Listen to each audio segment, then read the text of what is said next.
Baik, tanpa menunggu lama, kita langsung masuk pada acara yang pertama adalah sambutan dari Kepala Sekolah SLB Negeri 5. Kepada Bapak Momon, kami persilakan. Kemudian yang saya hormati Bapak Zeri Saputra SPDGR dari PDGR, dari pengawas juga dari BPMP dan sekolah penggerak melalui best practice. Nah, pada hari ini kita juga akan kembali melaksanakan workshop yang ketiga yang kalau nggak salah, yakni penerapan budaya positif di sekolah kegiatan. Assalamualaikum warahmatullahi wabarakatuh. Alhamdulillahirrabbilalamin. Assalatu wassalamu ala asrofil anbiya'i wal mursalin wa ala alihi wa sahbihi rasulillahi ajma'in. Allahumma sholli ala sayyidina Muhammad wa ala ali sayyidina Muhammad. Yang saya hormati, mungkin Pak Momon tadi izin ingin mengikuti Zoom ya kepala sekolah, kemudian mungkin di sini Ibu Wakil Kepala Sekolah, kemudian rekan saya sama CGP Angkatan 6 Ibu Rosanti, dan tidak lupa juga di sini ada rekan saya juga Pak Mariono serta Bapak Ibu yang saya banggakan yang berada di Satuan Pendidikan SLB Negeri Lingga ya Bu, pakai Lingga. Jujur Bapak Ibu, saya kalau masuk ke SLB ini baru ini pertama sekali. Jadi saya tuh di rumah terpikir, memang tak pernah Bu ke SLB, tak kenal. Saya pikirnya tuh SLB itu mungkin ada SD SLB, SMP-nya SLB, SMA-nya SLB, dan berikutnya berjenjang gitu. Tapi mungkin satu kesatuan ya Bu. Ya berjenjang, namun pelaksanaannya dalam satu satuan pendidikan. Oke, mungkin seperti itu. Baru sekali ini. Bahkan mungkin ya sedikit sebelum kita perkenalan, sebelum introduce saya sedikit ini Bu. Kami ini sangat banyak juga mendapatkan pengalaman dari Bu Rosanti ini, yang kebetulan kami satu kelompok di CGP Angkatan 6 Lingga itu. Kenapa Bapak Ibu? Karena luar biasa. Setelah saya perhatikan ternyata banyak pertanyaan, mungkin salah satunya nanti melaksanakan segitiga restitusi. Segitiga restitusi itu adalah bagaimana kita menyelesaikan permasalahan yang dihadapi peserta didik. Nah, jadi bagaimana kalau dengan peserta didiknya berkebutuhan khusus? Kan jauh berbeda dengan kami mungkin mengajarnya di satuan pendidikan yang muridnya bukan seperti ini, mungkin agak sedikit berbeda. Nah, jadi mungkin itu agak sedikit makanya saya tepuk tangan dulu untuk Bapak Ibu guru di SLB ini yang luar biasa, mungkin sangat super. Nah, jadi mungkin kami pun kuat ya Pak Mariono, mau ke sini kami pun nanti mau mendengar pengalaman-pengalaman apa yang mungkin Bapak Ibu pernah lakukan di sini, yang mungkin bisa saja kami ambil ilmunya dan kami bawa, ataupun nanti akan kami bawa berdiskusi di saat kami pelaksanaan elaborasi bersama instruktur nanti. Baik, kata orang Melayu, maka tak kenal tak sayang. Tapi alhamdulillah di sini saya sudah banyak juga kenal. Ada saudara-saudara saya mungkin dari Desa Kote. Sedikit saya sampaikan, nama saya Bu Jerry Saputra, Bapak Ibu boleh dipanggil Jerry ataupun siapa, tak masalah asalkan masih sesuai dengan identitas. Kemudian saya kelahirannya cuma numpang lahirnya di Tanjung Balai Karimun, besarnya juga di Tanjung Balai Karimun, karena orang tua saya bekerjanya di luar ketika itu di Tanjung Balai Karimun. Nah, lahirlah kami 3 beradik pada tanggal 5 Januari 1989 kemarin. Kemudian kalau riwayat pendidikan Bapak Ibu, saya mengenyam pendidikan berbagai-bagai tempat. Pertama sekali saya sekolahnya Tanjung Balai Karimun, kemudian saya ke Bangka Belitung, balik lagi ke Tanjung Balai Karimun, saya ke Tanjung Pinang sekolahnya, sampailah saya ke Pekanbaru dan berakhir di Pekanbaru di Strata 1 Universitas Islam Riau. Itu sedikit singkat. Mungkin tempat tugas, nah ini bukan SMP Negeri 2 Singkep lagi Bu, tapi saya sudah tambah jadi orang barat. Berdasarkan SK mutasi Bupati bulan Agustus kemarin, saya dimutasikan ke SMP Negeri 2 Singkep Barat. Itu tepatnya di Desa Bakung. Nah, jadi mungkin saya masih sering balik-balik ke sini, kadang-kadang menjadi pertanyaan juga, kenapa Pak Jerry ini? Memang ada beberapa kegiatan organisasi yang memaksa saya harus pulang. Nah kebetulan mungkin malam nanti kami sudah ada kegiatan juga itu tentang pemilihan ketua DKR, dan besoknya dilanjutkan dengan pemilihan Kuadrantin Gerakan Pramuka. Mungkin itu yang sedikit perkenalan.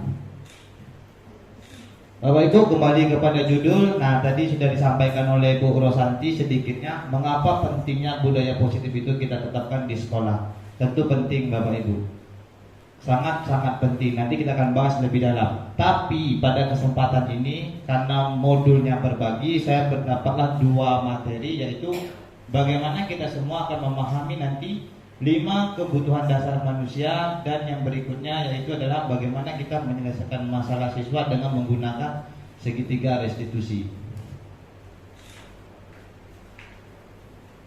Sedikit Bapak Ibu saya perkenalkan, mungkin di sini pengajar praktik kami Pak Kasikin. Nah, dalam program calon guru penggerak itu, kemudian berikutnya ada Pak Nur Hasanuri.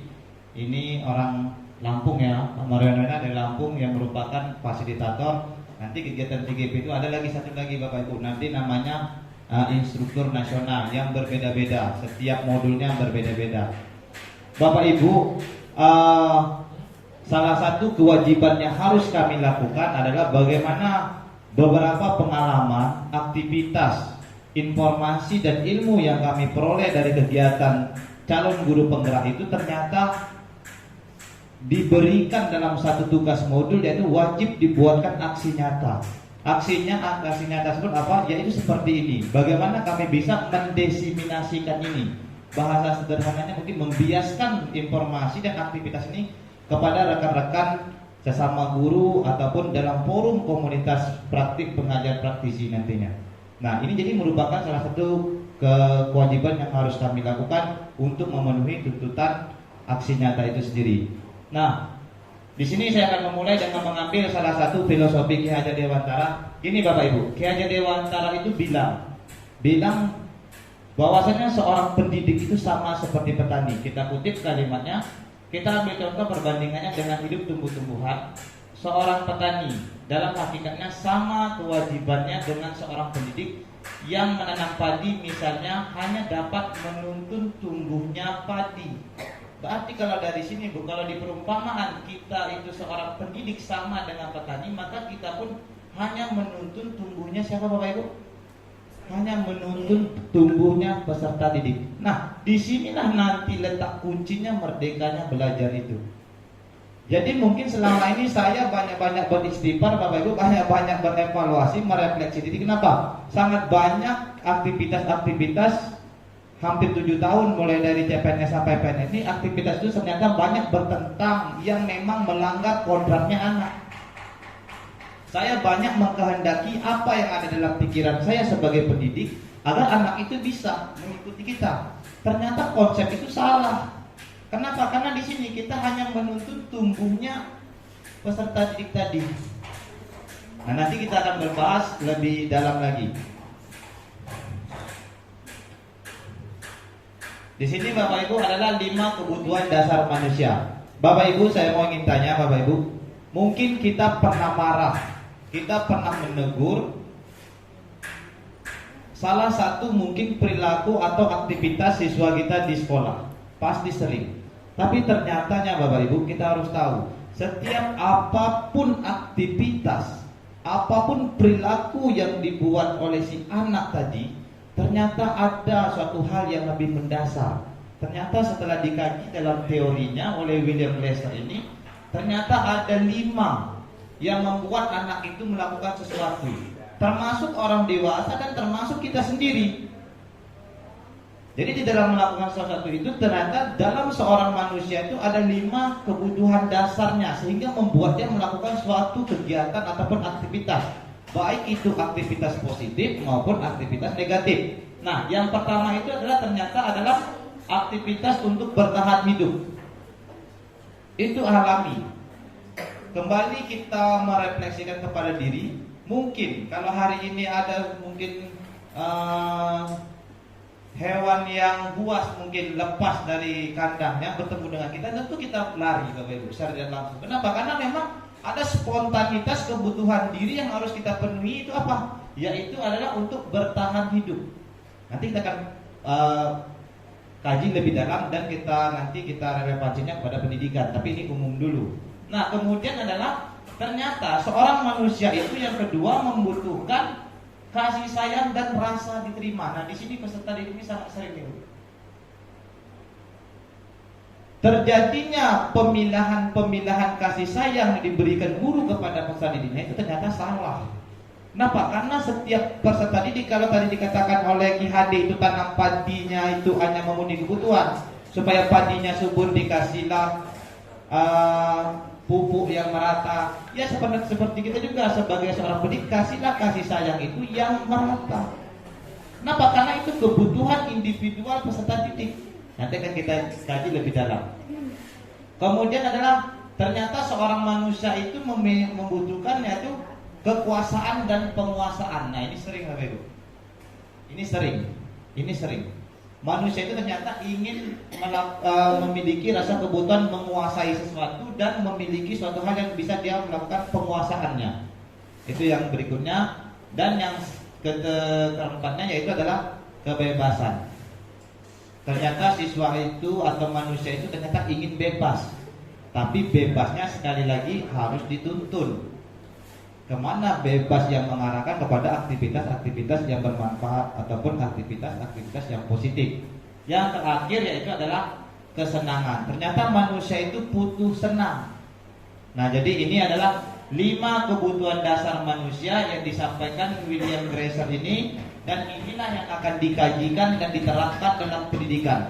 Bagaimana kita sebagai seorang pendidik harus mengingat ini, menjadikan ini suatu kata kunci yang harus kita ingat. Ternyata kehadiran kita, siswa kita di sekolah itu adalah salah satunya bagaimana dia bisa memenuhi kebutuhan 5 dasar kebutuhan manusia ini.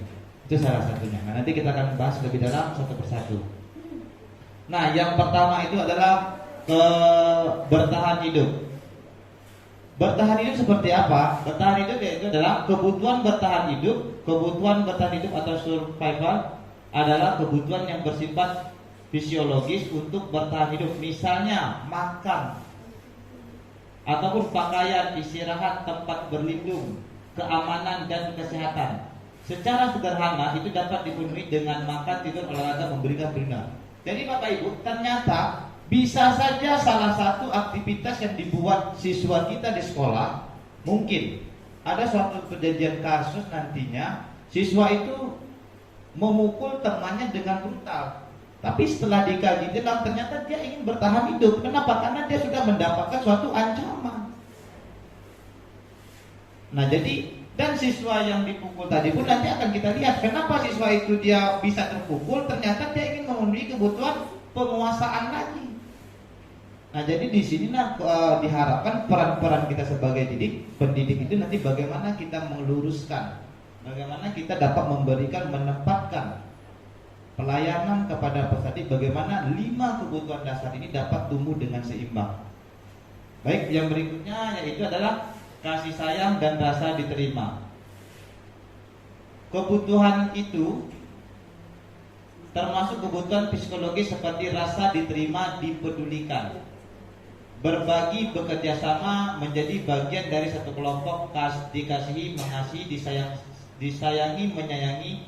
Intinya adalah Bapak Ibu bagaimana peserta didik itu dalam aktivitas ataupun perilakunya dia tetap ingin mendapatkan secara individual yaitu kasih sayang dan rasa diterima yang pertama sekali oleh gurunya, oleh temannya, bahkan oleh keluarganya sendiri.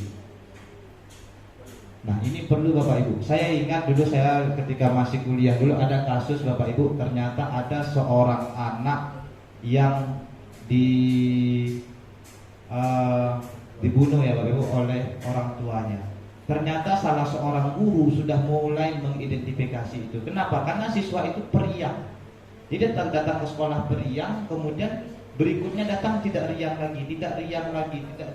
Ternyata tidak lama barulah didapatkan bahwasanya siswa itu telah tewas dibunuh oleh orang tuanya sendiri. Ternyata siswa yang diam Bapak Ibu perlu ditanya dan diinterogasi lebih dalam. Nah, Kenapa? Karena kehadiran siswa di sekolah itu membawa background yang berbeda-beda, tidak sama. Nah, nanti akan makin lain lagi nantinya. Tapi yakinlah Bapak Ibu, kasih sayang ini adalah salah satu kebutuhan manusia, yang terutama siswa kita. Siswa hadir di sekolah Bapak Ibu, dia bagaimana bisa diterima oleh teman-temannya. Ini yang pertama. Dia bisa diterima oleh kehadirannya oleh gurunya. Kemudian mungkin dari kelompok-kelompok masyarakat yang ada di tempat tinggalnya.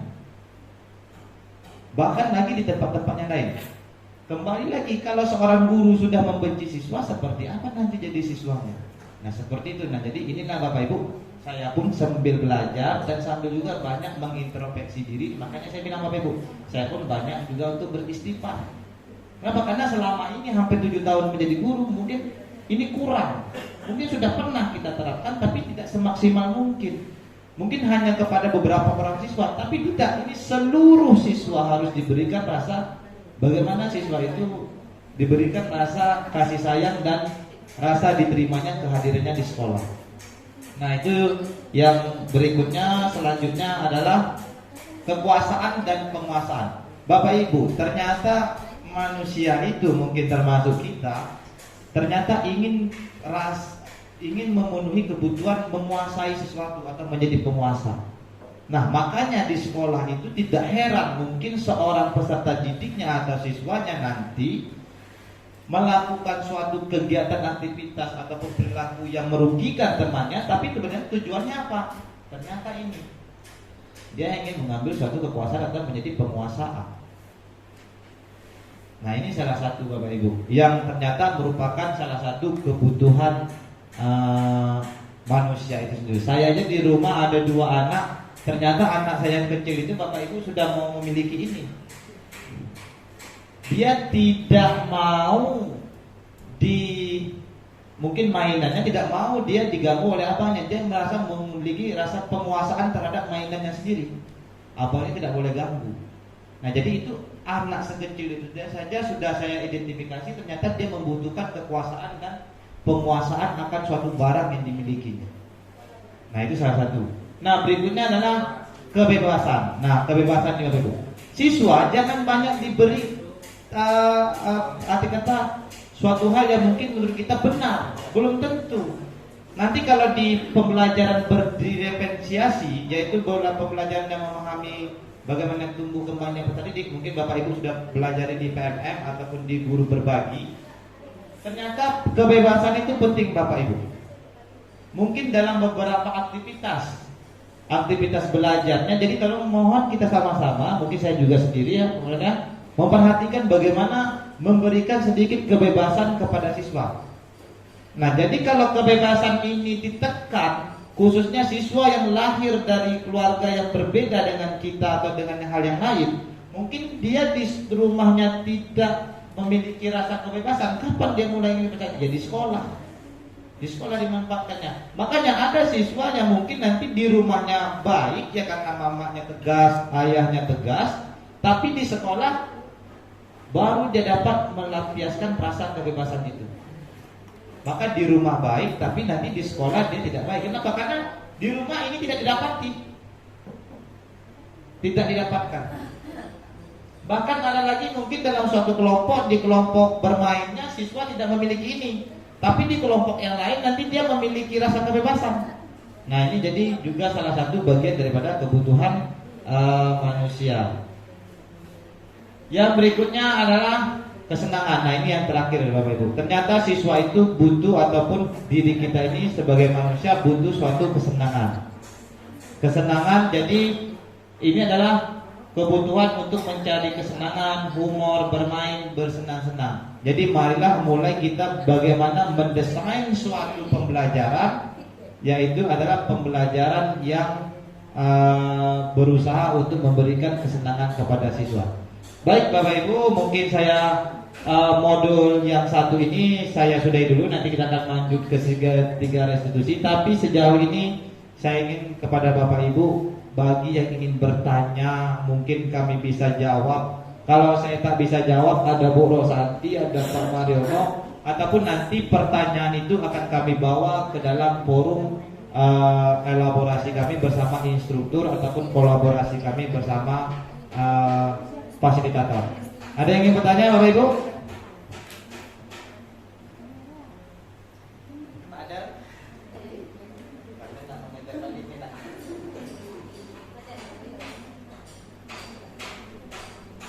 Ayo Bapak Ibu.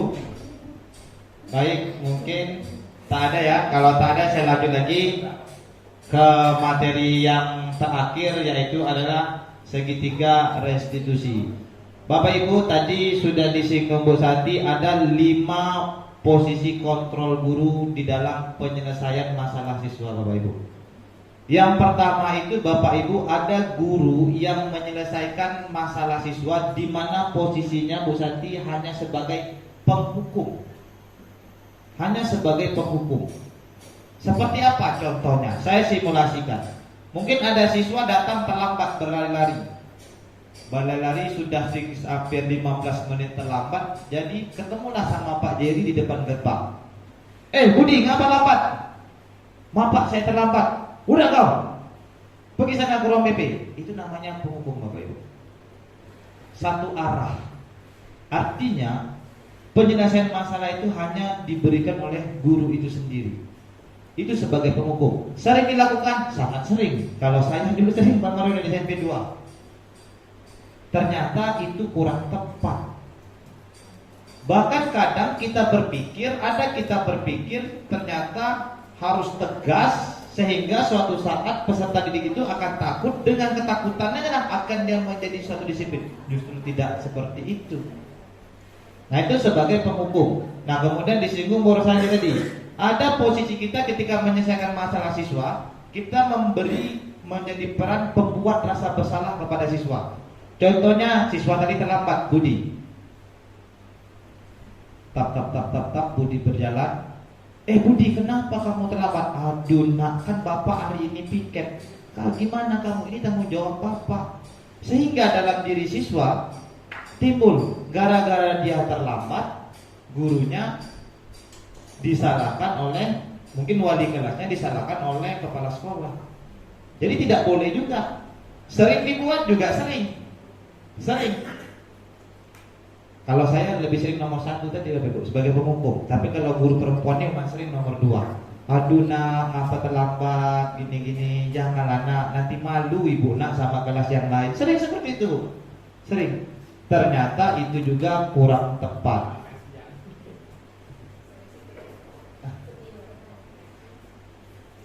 Nah, kemudian apa lagi Bu Rosati setelah apa? Nah, sebagai teman. Ada lagi ketika kita menyelesaikan masalah sebagai memposisikan diri itu kepada siswanya teman. Jangan datang siswanya terlambat, duduk Budi lagi terlambat di depan gerbang. Budi, kenapa kamu terlambat nak? Iya Pak, saya ini terlambat karena tadi malam begadang. Ya udah, masuk aja. Itu sebagai teman. Tidak memberikan dampak juga. Salah juga. Sering dilakukan, sering.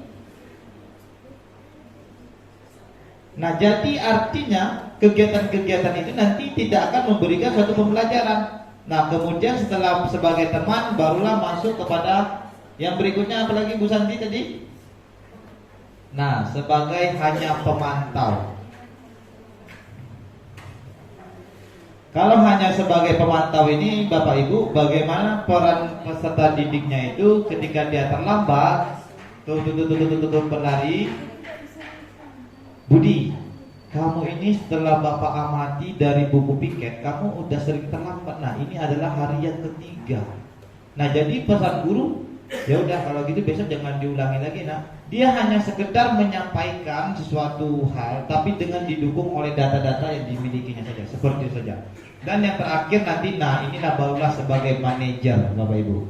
Sebagai manajer inilah Bapak Ibu bagaimana nanti agar kegiatan penyelesaian masalah siswa tadi itu berjalan dengan efektif, maka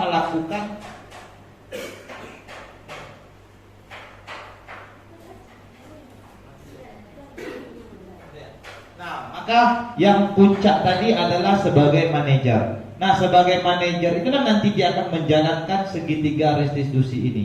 Nah, sebelum kita masuk lebih dalam, saya ingin mengajak Bapak Ibu dulu menonton sebuah video video ini adalah video yang dicantumkan di dalam Learning Management System atau LMS, di mana guru penggerak itu bekerja dan memahami suatu modul. Jadi saya mohon Bapak Ibu nanti dari kasus atau peristiwa ini dapat kita amati dan mungkin kita refleksikan nanti bersama-sama.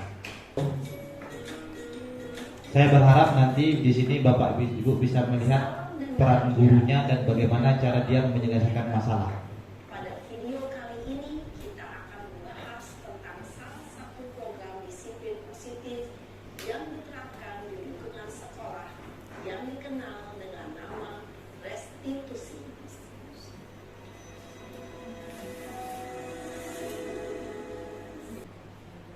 Mungkin saat itu saya menjadi emosi, jadi tidak menunjukkan sikap itu. Kamu meyakini tidak? Mengambil amanah itu penting buat kamu. Yakinlah Pak. Iya, setuju. Kita harus saling menghargai. Namun, ada juga keyakinan yang kita sepakati yang perlu kita jalankan apabila kita sedang marah, bukan?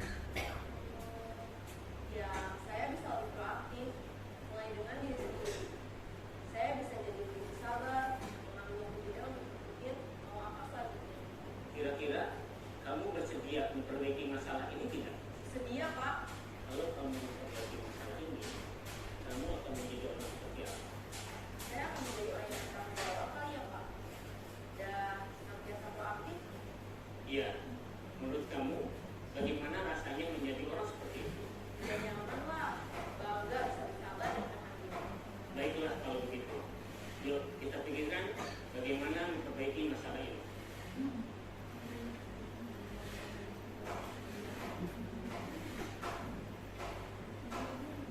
Ibu dan Bapak guru hebat. Baru saja kita menyaksikan contoh bagaimana seorang guru berada dalam posisi manajer menggunakan penerapan segitiga restitusi. Mari kita bahas satu persatu. Pada sisi pertama, menstabilkan identitas berdasarkan pada prinsip bahwa membuat kesalahan adalah bagian dari proses pembelajaran. Sisi pertama dari segitiga ini berperan menggeser identitas murid dari identitas gagal ke identitas sukses. Murid yang sedang bertingkah laku yang tidak pantas atau menarik diri saat itu sedang mengalami identitas gagal. Bila kita mengkritiknya, maka posisinya tidak akan berubah. Kita bisa mengajukan pernyataan-pernyataan ini. 1. Membuat kesalahan sesuatu yang wajar. 2. Manusia tidak ada yang sempurna. 3. Kita bisa memperbaiki masalah ini. 4. Saya tidak menanyakan kesalahannya. Saya lebih fokus bagaimana memperbaiki masalah ini. Baik, Bapak Ibu.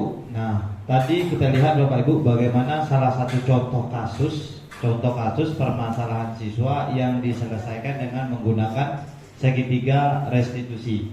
Nah, jadi Bapak Ibu sebenarnya segitiga restitusi adalah salah satu penyelesaian masalah siswa itu dengan menggunakan dialog. Tadi saya sempat tanya dengan Bu Rosanti kalau di SLB itu seperti apa. Nah, ini yang membuat berbedanya nih. Jadi memang sedikit super. Kalau mungkin hal-hal ini mungkin sedikit sulit dilaksanakan. Kenapa? Karena keterbatasan siswa itu sendiri. Nah, tapi sebenarnya Bapak Ibu, kita tinggalkan dulu konteks keterbatasan siswanya, tapi kita kembali lagi kepada bagaimana cara menyelesaikan permasalahan yang ada pada peserta didik.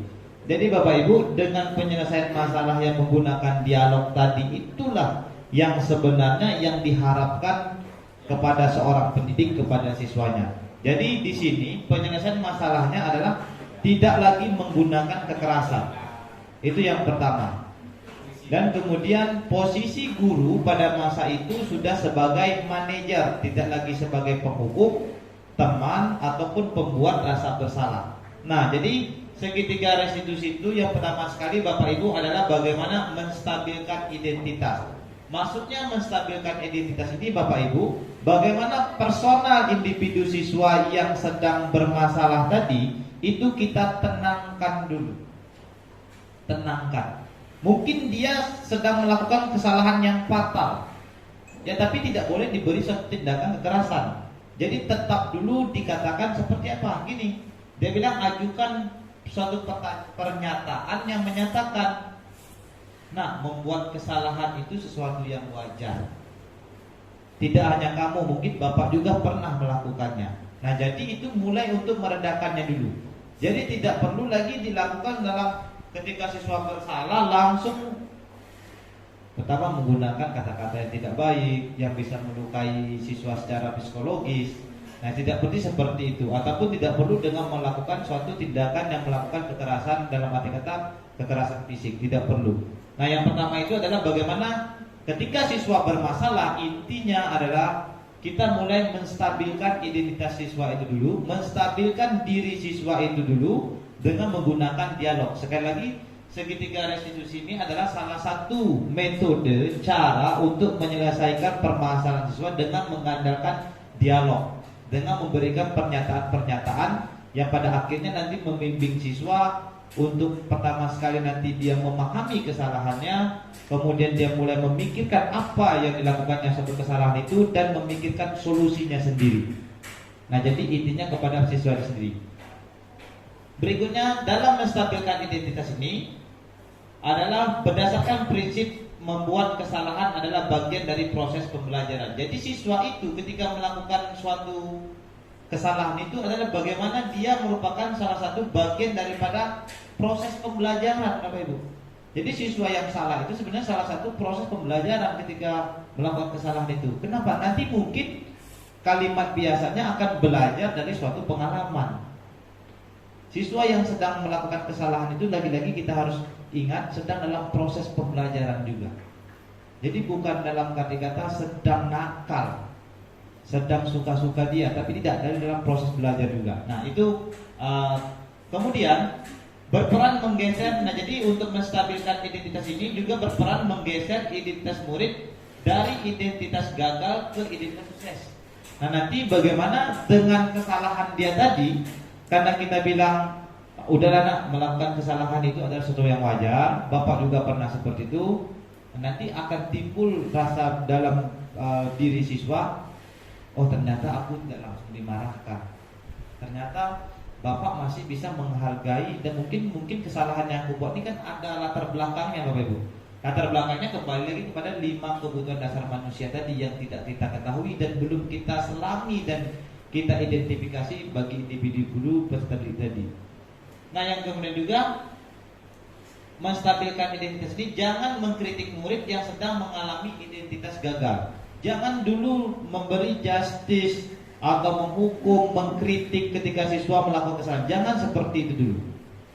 Memang ini sedikit berat, Bapak Ibu. Mungkin saya memahami sedikit berbeda konsepnya mungkin ketika kita ini terjadi di sekolah Bapak Ibu yang merupakan sekolah memang super ya untuk mendidik anak-anak super. Saya luar biasa, saya bilang pelayanan yang diberi di guru di SLB ini jauh memang pelayanan hati yang memang harus dimunculkan dibanding kalau kami di sekolah formal yang seperti biasa. Nah, itu yang kemudian Bapak Ibu dalam menstabilkan identitas ini, apa salah satu pernyataan yang kita bisa berikan seperti ini. Nah, membuat kesalahan itu adalah sesuatu yang wajar. Jadi ketika kita panggil siswa di saat sedang marah ataupun sedang melakukan kesalahan, jangan langsung dimarah, tapi berikan pernyataan dengan dialog tadi. Nah, membuat kesalahan itu sesuatu yang wajar. Bapak pernah seperti itu. Ataupun manusia itu tidak ada yang sempurna. Kemudian kita bisa memperbaiki masalah ini. Kemudian kita juga bisa ajukan pernyataan yang menyatakan, saya tidak menanyakan kesalahannya, tapi fokus memperbaiki masalah kamu ini. Nah, jadi seperti itu. Kemudian apakah saat ini kamu tengah menjadi orang yang baik untuk dirimu sendiri dengan melakukan kegiatan seperti ini? Nah, ternyata lagi-lagi Bapak Ibu, ketiga restitusi ini adalah mengandalkan suatu dialog dalam penyelesaian masalahnya. Ini adalah tahap 1.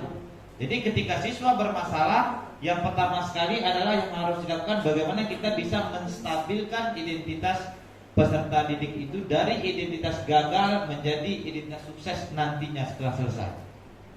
Dari kesalahan-kesalahannya dia bisa mereda dulu di tahap awal ini. Nah, ini adalah menstabilkan identitas. Kemudian kita masuk yang ke berikutnya, Bapak Ibu. Kalau tak bisa di sini kita pakai slide saja.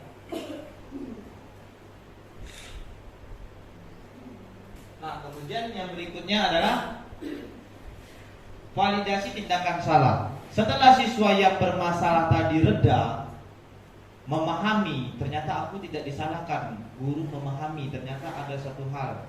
Bahkan kesalahan ini sebenarnya salah, tapi guru bilang, oh, melakukan kesalahan itu adalah hal yang wajar, tidak ada manusia yang sempurna. Sedikit menurun, sedikit mulai memahami. Nah, kemudian yang berikutnya adalah memvalidasi tindakan yang salah. Nah, di sini setiap tindakan kita lakukan dengan suatu tujuan, yaitu memenuhi kebutuhan dasar.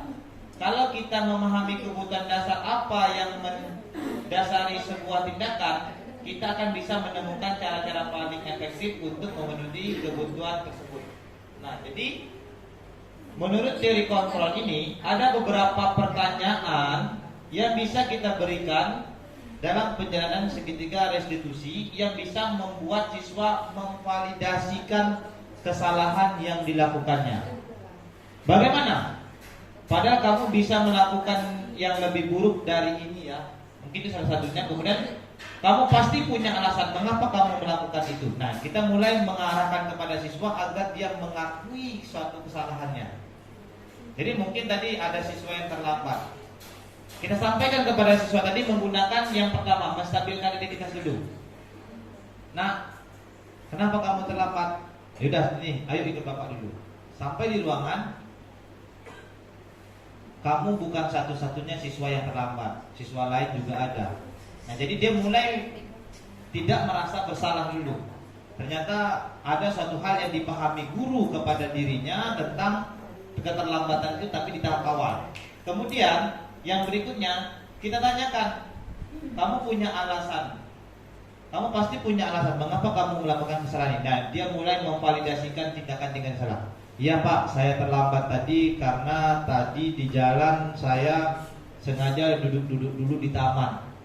Nah, itu alasan siswanya. Nah, jadi aktivitas yang kedua adalah bagaimana seorang guru ketika sudah menstabilkan identitas tadi, dia harus bisa melakukan bagaimana siswa itu memvalidasikan suatu tindakan yang salah yang sudah dilakukannya. Lagi-lagi Bapak Ibu tetap mengandalkan dialog. Dialognya seperti apa? Seperti ini, ada beberapa pernyataan-pertanyaan yang berbentuk pertanyaan yang bisa menuntut siswa mengarahkan agar bagaimana dia bisa mengetahui kesalahan yang sudah dilakukan dirinya sendiri. Nah, itu yang kedua. Berikut yang terakhir yaitu adalah bagaimana menanyakan keyakinan. Nah, di sini ketika siswa sudah tahu kesalahan yang dilakukannya, barulah kita menanyakan keyakinan.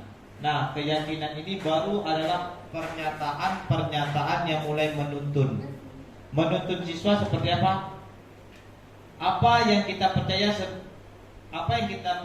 sebagai kelas atau keluarga. Maksudnya kepercayaan kelas. Kepercayaan kelas apa yang sudah kamu langgar? Nah, peraturan apa, kalau bahasa sederhananya peraturan apa yang sudah kamu langgar? Akhirnya siswa tahu. Jadi nanti baru kepada akhirnya bagaimana solusi yang bisa kamu lakukan sehingga kamu tidak mengulangi peristiwa ini lagi ataupun aktivitas-aktivitas yang merugikan dirimu lagi. Nah, jadi mungkin dari kegiatan segitiga restitusi ini, bagaimana seorang guru di tahap akhirnya bisa menanyakan keyakinan kepada siswa yang bisa mampu menumbuhkan siswanya ingin berubah secara individu dan memberi solusinya sendiri. Baik Pak, mungkin solusinya supaya tidak terlambat lagi, saya berjanji pada diri saya Pak, kalau pergi sekolah saya tidak lagi singgah-singgah duduk di taman, saya langsung sampai ke sekolah. Itu pun tetap ditemui oleh dirinya sendiri. Nah, jadi bagaimana dalam segitiga restitusi ini intinya siswa atau peserta didik mendapati masalah, di dalam proses dialog manajer yang dilakukan gurunya, siswa bisa menyelesaikan masalahnya dan memiliki kesadaran sendiri untuk berubah. Itulah intinya Bapak Ibu. Ya, mungkin ini saja karena yang dapat saya sampaikan, karena saya juga paham waktu sudah sedikit hampir sesuai dengan jadwal yang kita sepakati. Bapak Ibu, sebelum saya tutup, saya ingin bertanya dulu. Ada Bapak Ibu ingin bertanya? Ada yang mau bertanya, Bapak Ibu? Ataupun yang didiskusikan? Tidak ada?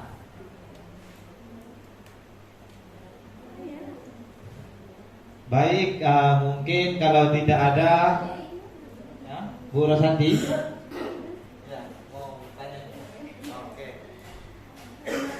Izin Bapak Ibu, masih ada sedikit waktu. Kita sharing saja berdasarkan segitiga restitusi yang sudah disampaikan oleh Pak Jerry. Mungkin sedikit menambahkan bahwa itu tadi contoh-contoh kalimatnya, dan tapi untuk siswa kita itu mungkin kalimatnya bisa kita gunakan lebih sederhana. Misalnya ketika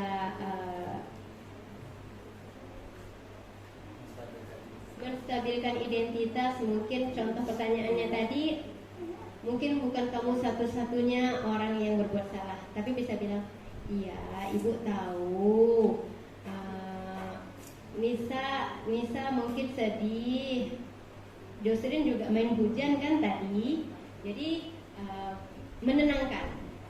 Kemarin jadi kisahnya tuh ada yang tantrum, ngamuk sampai memaki gurunya, nangis kejer gitu ya, mau pulang. Jadi mungkin bisa diganti dengan, ya ibu tahu bukan Nisa aja yang salah, Josrin juga salah. Terus ketika kedua, menvalidasi tindakan salah, mungkin bisa kalau kita bisa gunakan bahasa Pak Dery atau bisa gunakan kata-kata sederhana.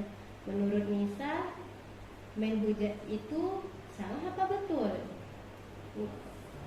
Betul apa salah kata Pak Mariono. Dan itu tidak bisa kita menggunakan kalimat-kalimat yang bersifatnya abstrak, tapi langsung ke poinnya langsung. Jadi kemarin Nisa itu jawab, salah Bu. Dia sadar itu salah. Kemudian ditanya lagi ketika menambah keyakinan ya, keyakinan kita bisa bilang terus mendorong dia supaya solusi, menemukan solusinya. Jadi kalau Nisa salah, kayak mana? Yang Nisa harus kayak mana sekarang? Itu gurunya dimarah, Nisa mau pulang, terus dia nangis minta maaf. Jadi memang kalimat itu sepenggal-sepenggal, tapi setidaknya tahapan itu tadi terlampaui. Dan kemudian kebutuhan-kebutuhan yang sudah disampaikan oleh Pak Jerry, kita sharing sedikit. Kalau kasus Yadi yang suka tidur di kelas, kira-kira kebutuhannya apa ya Bapak Ibu ya? Yang harus kita penuhi, dan mungkin dia merasa kebutuhan itu yang harus dipenuhi, itu kira-kira apa? Kalau Yadi yang suka tidur di kelas, kebutuhan apa kira-kira?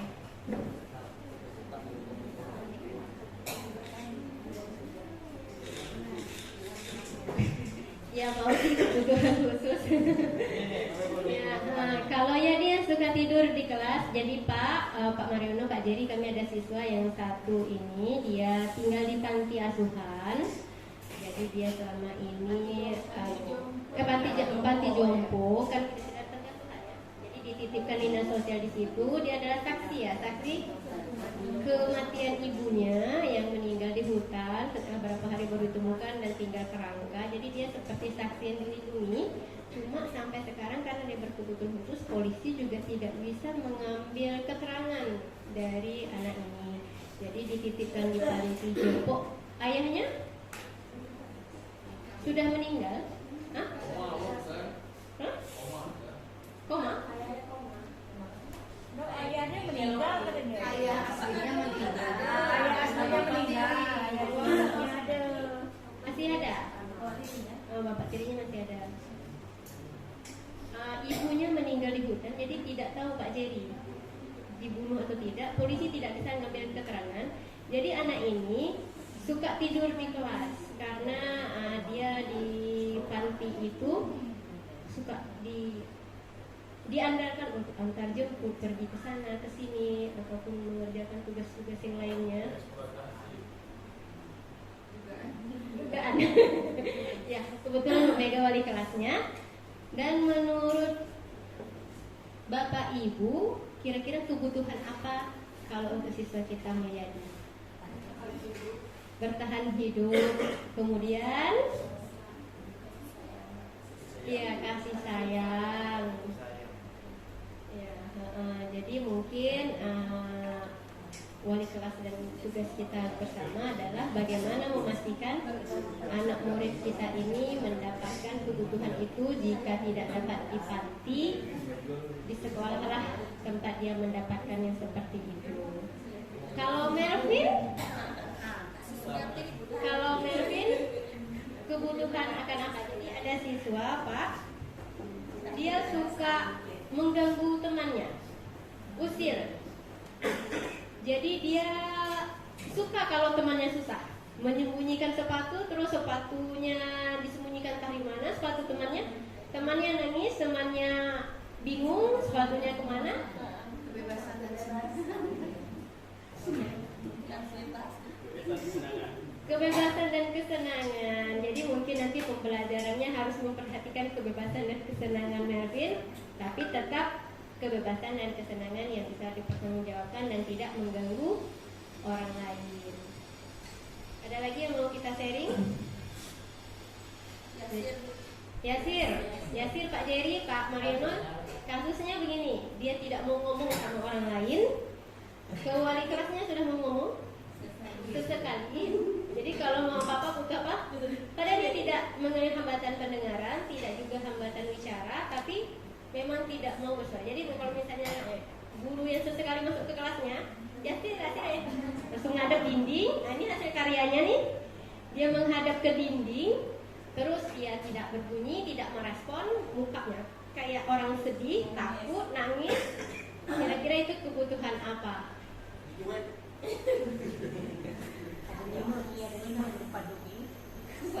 Karena mungkin PR juga untuk kami ya Pak Jerry, Pak Mariono adalah menggali informasi tentang latar belakang keluarga. Jadi mungkin kalau Yasir itu adiknya juga sepertinya juga kurang untuk komunikasinya. Bisa jadi karena memang belum didalami terlalu jauh, dan Yasir dulunya adalah balita dengan gizi buruk yang seharusnya dirujuk ke Tanjung Pinang, cuma terkendala dengan biaya, jadinya tumbuh kembangnya tidak optimal. Salah satunya itu adalah seperti introvert tapi lebih parah dari introvert, jadi menarik diri dari lingkungan tapi tidak autis, tapi bukan autis. Kalau Salsabila itu tidur. Pokoknya kalau makan tidur. Masih kecil tapi memang masih kecil. Jadi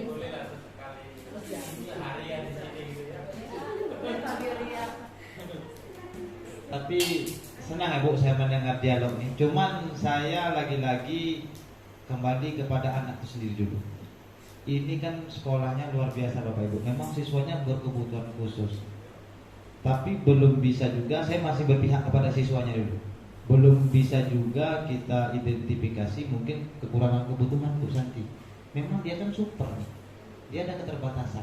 Kecuali kalau sekolahnya sekolah formal seperti kami, bisa kita identifikasi langsung. Oh kurang kasih sayang, kurang ini. Tapi ini kan memang dia kebutuhan khusus yang memang dibawa dari lahiriah. Ya. Ada beberapa. Tapi mungkin kalau mungkin faktornya daripada kebutuhan ini boleh dijalankan Bapak Ibu. Nah, jadi kalau kami di sekolah umum itu mungkin sedikit nih nanti menduga-menduga, tapi memang banyak tepat. Oh, ini kurang ini nih, ini kurang ini kurang ini. Tapi lagi-lagi Bapak Ibu memang kita berada bersama siswa di sekolah itu sangat terbatas. Yang terpenting itu adalah tetap lagi kembali kepada orang tuanya di rumahnya. Nah, jadi memang lagi-lagi sekolah itu memang salah satu tempat habitat berdatangnya karakter-karakter yang berbeda-beda dengan background yang berbeda-beda. Nah, ini tantangan guru, tantangan kita bersama. Tapi memang arahan pendidikan sekarang transformasinya tetap kepada KHD ya Bu. Tetap bagaimana jangan dulu menyalahkan anak, bahasa sederhana saya itu jangan dulu menyalahkan. Apa sih sebenarnya kebutuhan anak ini? Dituntun. Macam seperti padi tadi Bapak Ibu kan perumpamaannya seperti padi. Itu memang filosofi yang sedang booming ya Pak Mariono ya di Merdeka Belajar ini. Pokoknya anak itu bagaimana seperti tumbuhan, kita itu sebagai petaninya. Anak itu kalau tumbuhan itu biar dia subur, dia butuh apa saja. Dia butuh pupuk, butuh ini. Nah, kalau kita sebagai pendidik, anak itu butuh ini, Bapak Ibu. Salah satunya butuh 5 tadi. Kita identifikasi. Oh, tadi kan kita mulai mengidentifikasi ya, Bu. Oh, si Budi ini kurangnya apa? Oh, mungkin dia ini kurang perhatian, kurang kasih sayang. Oh, si Anu ini kurangnya apa ya? Oh, ternyata orang tuanya tegas, bapaknya tegas, tentara lagi mungkin gini dan sebagainya, dia tegas. Oh, mungkin dia kurang kebebasan di rumahnya.